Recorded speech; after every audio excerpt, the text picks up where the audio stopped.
Ola, son Fabi.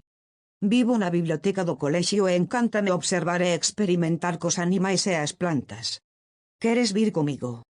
Todos os insectos teñen o corpo dividido en 3 partes: cabeza, tórax e abdome. Na cabeza teñen un par de antenas, que utilizan para cheirar e palpar. Moitos insectos teñen un par de grandes ollos. Case todos os insectos teñen 3 pares de patas articuladas unidas ao tórax. Moitos insectos adultos teñen as. Os insectos, coas aves e os morcegos, son os únicos animais que poden voar.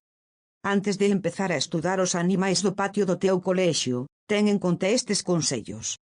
1. Necesitas unha lupa de peto, que podes colgar ao pescozo, para tela a man. 2. Necesitas un blog de notas para anotar o que vexas. Cando busques no patio, lembra o código dos observadores de insectos. Volve poñer os paus e as pedras onde as atopaches, con frecuencia son fogares de insectos. Busca cuidadosamente, non danes as flores, nin as ramas. Terás máis posibilidades se te moves cuidadosamente. Descubrirás unha chea simplemente esperando e mirando.